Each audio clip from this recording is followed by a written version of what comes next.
Aujourd'hui, nous sommes face à une problématique, c'est la plupart des téléphones se cassent ou les tablettes, et donc on se retrouve avec la vitre tactile qui est cassée. Et souvent les gens, vous voyez, donc c'est une vitre et c'est relié par une nappe à la carte mère à l'intérieur du smartphone en fait.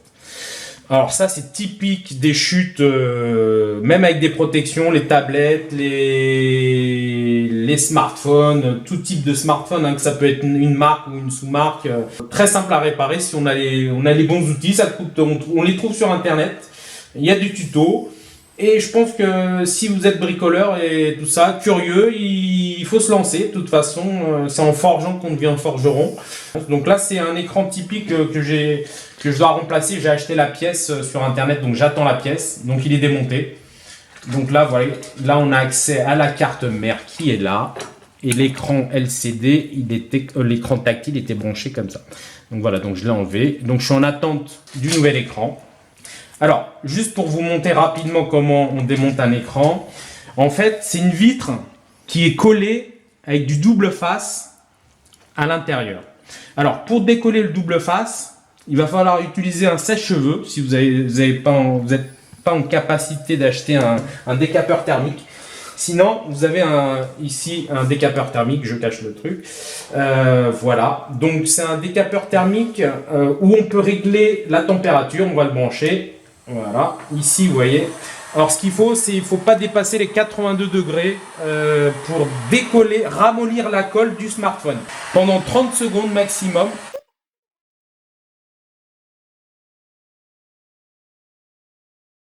Entre l'écran et l'écran LCD et le châssis, il y a une petite ouverture. Donc on va se positionner dessus, on va insérer dedans. Et là, il va se décoller un petit peu. Le but, c'est de petit à petit de venir tout autour et de faire levier sur l'écran LCD, tout doucement, mais sans enfoncer, je dirais, la partie métallique parce qu'en dessous, vous avez la vitre tactile, mais surtout, c'est que vous avez une pièce importante qui est l'écran LCD qui est là. Et ça, il faut faire très attention, c'est la pièce qui coûte la plus chère. Ça coûte 15 € à peu près. Et ça, un écran LCD, ça vaut 50 €. Vous voyez, et ça vient se positionner dessus, en fait, comme ça. Donc, ce qu'il faut faire, c'est pas éviter que le truc aille dessus. Et il faut faire effet levier vers le haut et pas vers le bas, quoi. Sinon, vous allez rayer l'écran LCD et c'est très fragile. Vous voyez, l'épaisseur. Donc, on va venir tout autour décoller la vitre, comme ici. Voilà. On va la décoller, donc on va faire hop. Après, il faut les lever à la verticale ici. Et ça se trouve très facilement sur internet. Vous avez des revendeurs sur internet qui vous vendent les pièces et qui font des tutos. Donc voilà, il n'y a pas que des tutos sur YouTube, ils ont des tutos, ils ont des techniciens spécialistes dans l'entreprise qui font des tutos aussi pour démonter, pour expliquer justement le démontage des pièces. Il n'y a pas que l'écran LCD, il se peut que le micro soit HS, la webcam. Donc dans un téléphone, vous avez différents composants. Donc là, on a le châssis. Alors comme je vous disais, là on voit ce qu'on a ramolli, là, le double face. Ici, on accède justement au châssis. Et dans le châssis, vous avez la carte principale, aussi la carte mère. C'est vraiment le cerveau central du smartphone. Hein. Donc vous avez les cartes SIM, les cartes SD. Et ça, c'est pour ça, il ne faut pas trop chauffer, pas plus de 30 secondes, parce que la carte mère aussi, c'est un point fragile. Et les composants sont très fragiles. Hein. Quelle est la durée de vie d'un téléphone portable, d'un smartphone? Ah, la durée de vie, alors, il peut durer longtemps parce que... Après, ça suit les évolutions technologiques. Hein. C'est sûr, si on passe de la 2G à la 5G à la 10G et que vous voulez les dernières technologies, il ne sera plus dans l'air du temps. Mais un téléphone, vous avez un problème de batterie, ça se remplace, vous achetez la batterie. Mais il y en a, ils prennent le téléphone juste pour téléphoner. Ils n'ont pas besoin d'utiliser l'appareil photo, d'utiliser faire des vidéos, d'aller sur Facebook. Il y en a, ils ont des smartphones, c'est juste pour téléphoner. Et si c'est juste pour téléphoner, il y en a pour 10-15 ans. Hein. S'il y a des problèmes de batterie, il y a juste à remplacer. En fait, c'est en fonction de l'utilisation et en fonction Lui veut être aux dernières technologies, bah c'est sûr. Après, on a ce qu'on appelle le système. Chaque constructeur a un système embarqué, donc Android, iOS ou Microsoft. Donc là aussi, le constructeur des fois ne met pas à jour au bout de 5 ans leur système. Oui, Donc, parce que par exemple, Apple vient de déclarer l'iPhone 4 obsolète. Obsolète, ouais, Voilà. tout à fait. Mais l'iPhone 4 reste encore réparable. Il reste réparable. Et surtout que c'est très facile à réparer parce que les anciens modèles, maintenant ce qu'ils font, c'est que plus les téléphones se modernisent et plus ils veulent on démonte le téléphone, quoi. Ils nous compliquent la tâche. Et heureusement qu'il y a cette boîte d'outils avec toutes les empreintes qui puissent exister pour iPhone, pour Samsung, pour différents types. Vous avez les cruciformes, les torx. Vous avez des empreintes qu'on connaissait pas avant, il y a quelques années, qui s'adaptent justement au marché. Ce qui est intéressant, ce qui est important aussi, quand vous démontez l'écran LCD, c'est d'utiliser de la microfibre. Parce que c'est très fragile. Et surtout d'utiliser des matériaux en plastique, parce que pour éviter les faux contacts. Parce que nous, on est porteur d'électricité statique. Donc la carte mère, c'est très fragile. Et là, on est dans un cas, mais il faudrait mettre un bracelet antistatique pour se décharger l'électricité avant toute intervention sur un téléphone. Vous m'avez parlé d'un tapis, c'est un tapis spécial. Alors ça, c'est un tapis tout à fait.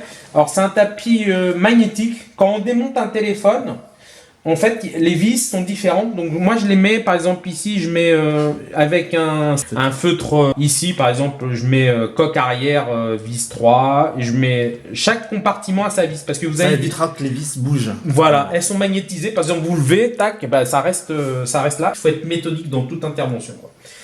Donc c'est pour ça que je vous invite à consulter des tutos et à utiliser des vieux téléphones que vous êtes prêt à sacrifier, mais bon, dans l'optique de vous familiariser au démontage et de lutter contre l'obsolescence programmée. Je prends le cas d'une machine à laver, garantie 2 ans, il s'est prévu pour que normalement au bout de 2-3 ans elle tombe en panne.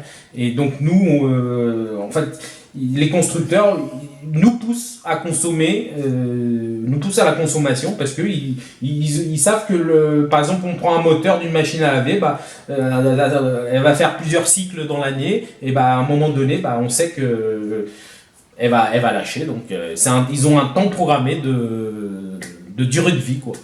Mais elle est réparable. Tout est réparable. Sur Internet, nous avons un catalogue impressionnant de pièces détachées, quoi. Voilà. Et il y a des sociétés qui sont physiques aussi, il n'y a pas qu'Internet, vous avez des petits revendeurs de téléphones qui peuvent vous commander les pièces aussi via leur boutique. La machine ici, là. Alors, donc cette machine, c'est un robot ménager qui permet de faire tourner de la pâte, en fait. Ça a fumé pendant un moment. Et donc ça a grillé, donc il faut que je regarde plus en détail. Donc si on appuie sur... Voilà, le moteur il s'arrête là. Le moteur c'est plus là, mais je pense qu'ici il doit y avoir un problème d'alimentation. Il faudra que je regarde s'il n'y a pas un fusible qui a grillé ou un composant électronique. Il faut que je démonte. C'est des vieilles machines et franchement c'est des bons produits. Et je pense que ça vaut le coup de réparer parce que c'est un historique pour eux, c'est sentimental. Et je pense qu'ils l'ont depuis des années, donc je suis content que ces personnes-là ne jettent pas ce type de produit. Vous savez de quand ça date à peu près? Ou on peut regarder dans la fiche signalétique des fois.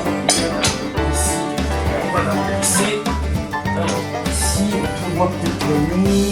Je sais qu'il y a le numéro de série, le numéro de modèle ici. Donc après par rapport au numéro de modèle, donc on sait que c'est un A9010. Sur internet, on pourrait avoir justement en effet la date de fabrication. Mais vu l'étiquette, vu l'état et vu le poids surtout, ça c'est vraiment. Déjà, ça doit peser dans les 10 kg. C'est fabriqué en Angleterre.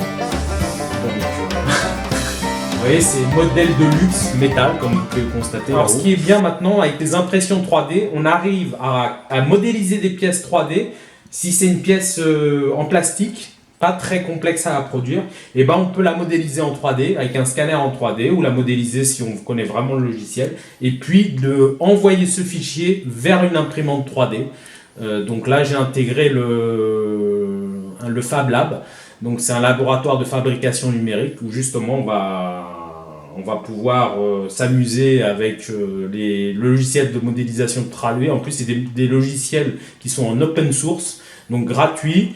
Bon, un peu complexe à l'apprentissage, mais à moyen terme, voilà, je compte me lancer dedans. On travaille avec des étudiants et surtout c'est une communauté de partage et d'idées dans ce laboratoire. Donc quand on a des soucis, ils sont là pour nous épauler, pour nous aider, pour nous aiguiller. Et chacun a ses compétences. C'est ça qui est bien, c'est qu'on est complémentaires et qu'on peut vraiment faire de bonnes choses en équipe.